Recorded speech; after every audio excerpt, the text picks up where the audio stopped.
ये हरियाणा के गुरुग्राम का सुखराली तालाब है, जहां दूषित हो चुके पानी को साफ करने के लिए प्लान तैयार हो चुका है। फिनलैंड ने ऐसी तकनीक का इस्तेमाल किया कि तालाब का ये पानी पीने लायक हो गया। फिनलैंड की तकनीक की जिला प्रशासन की तरफ से भी तारीफ की जा रही है। महात्मा गांधी जयंती के मौके पर सुखराली तालाब का कायाकल्प करने की फिनलैंड डेलीगेशन द्वारा की गई शुरुआत को अब पूरा कर लिया गया। इस कार्य के पूरा होने के बाद अब डेलीगेशन गुरुग्राम पहुंचा और इस तालाब का निरीक्षण किया। इस दौरान जिला प्रशासन और नगर निगम के अधिकारी भी मौके पर मौजूद रहे। अधिकारियों की माने तो फिनलैंड की तरफ से इस तालाब में एक ऐसा यंत्र लगाया गया था जिससे तालाब का पानी पूरी तरह से साफ होकर पीने योग्य बन गया। इस पायलट प्रोजेक्ट के सफल होने के बाद अब फिनलैंड की तरफ से प्रदेश के अन्य तालाबों में भी इस प्रोजेक्ट की शुरुआत करने की तैयारी की गई है। हाँ, मेरा नाम डॉक्टर सतबीर सिंह कादियान है। मैं इंजीनियर चीफ हूँ इरिगेशन डिपार्टमेंट का और वाटर रिसोर्सेज अथॉरिटी का चीफ एग्जीक्यूटिव ऑफिसर। कादियान साहब, आज फिनलैंड से दोबारा मेरे साथ में मैं ये भी बता दूँ, चीफ इंजीनियर माइक्रो इरिगेशन के हैं सुरेश यादव जी, डॉक्टर अंशुल हैं, ये इंडो नॉर्डिक जो एसोसिएशन है उसके कन्वीनर हैं। आज का जो यहाँ पे प्रोग्राम था वो था बेसिकली कि हमने 2 अक्टूबर को एक डिवाइस यहाँ पे इंस्टॉल की थी जिससे पानी में जो इसकी क्वालिटी है बीओडी स्पेशली वो लगभग 18 से 20 के करीब इसकी बीओडी थी, जो कि आज घट के 10 से भी कम, क्या एक के आसपास 7 बीओडी आज इसकी आ गई है। तो इसका उद्देश्य ये था कि पानी को क्लीन करने के लिए हमें ज़रूरत है पूरे प्रदेश में और बहुत सारी तकनीकें भी हैं। तो पहला स्टेज तो यही है हमारा कि हम उन सारी तकनीकों को परख लें। तो ये एक तरीके की तकनीक यहाँ पे लगाई गई है। इसके रिज़ल्ट जैसे जैसे आते जाएंगे, आप सबको पता भी है कि इससे बहुत ज़्यादा स्मेल की प्रॉब्लम होती थी इस एरिया में, मच्छर बहुत थे और इस गंदे पानी होने की वजह से जो पानी यहाँ पे लोग अपने घरों के लिए निकाल रहे हैं बोरहोल से, उसमें भी स्मेल आ गई थी। तो अब वो सारी चीज़ें ख़त्म हो गई हैं। तो इसकी ये उपलब्धि है कि इससे पूरा एक चेंज आया है। अब हम देखेंगे इसको कहाँ पे और रेप्लिकेट कर सकते हैं। जी, अभी तो इस तकनीक के लिए सिर्फ एक ही तालाब का चुनाव किया था, बाकी तालाबों में दूसरे तरीके की तकनीक का हम इस्तेमाल करेंगे।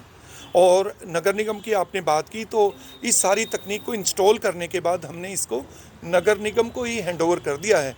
तो इसका रखरखाव और इसकी संभाल एक तरीके से वही लोग करेंगे। इसमें बिल्कुल खर्च, इसमें डिवाइस क्योंकि हमें फ्री ऑफ कॉस्ट इन्होंने फिनलैंड की गवर्नमेंट ने हमें लगा के दी है, तो डिवाइस की हमारी कॉस्ट 0 है। अब इस डिवाइस को रन करने के लिए एक घर के अंदर जो फ़ैन चलता है, इलेक्ट्रिक फ़ैन चलता है, लगभग उतनी बिजली इसमें लगती है, जिसको हम सोलर से भी दे सकते हैं और इसको पावर कनेक्शन से भी दे सकते हैं।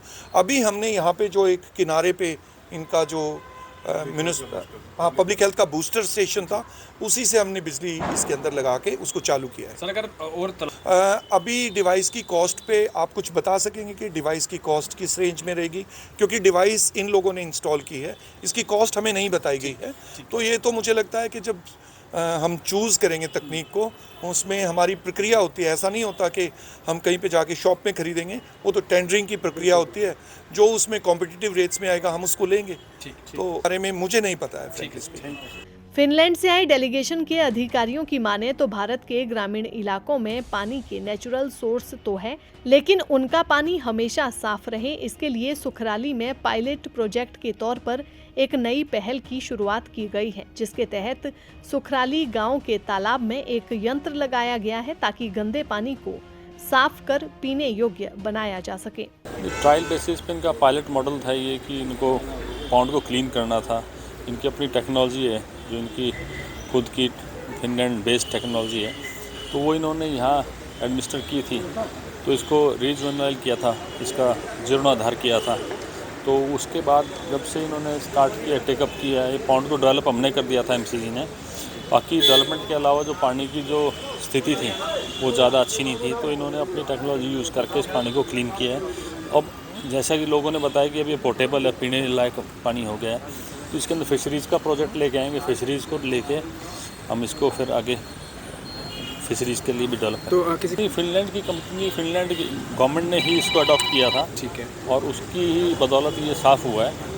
अब कोई कंपनी एज सच कोई दूसरा ऑपरेट नहीं करेगी, एमसीजी इसको टेक केयर कर रही है। बाकी जो इनकी टेक्नोलॉजी है वो कंटिन्यूस चलती रहेगी। तो गुड़गांव के ये हमारे कमिश्नर साहब का विज़न है मीना सर का कि ऐसे पॉन्ड्स को डेवलप करो, यहाँ पे टूरिज़्म भी हो, लोग भी आएँ और यहाँ पे कैफेटेरिया हो, लाइब्रेरी हो, इस टाइप से हमारे कमिश्नर साहब का विज़न है जो ये चाहते हैं कि इस टाइप के बाकी पॉन्ड्स भी डेवलप करें। सर प्रदेश में अभी यही वो बोल के गए हैं कि प्रदेश के अंदर हमारे यहाँ बहुत पॉन्ड हैं और हरियाणा रिच है पॉन्ड्स के लिए, तो बाकी पॉन्ड्स के अंदर रेप्लिकेट करेंगे इस जो भी टेक्नोलॉजी है इसको, उन्होंने एश्योर किया हमें।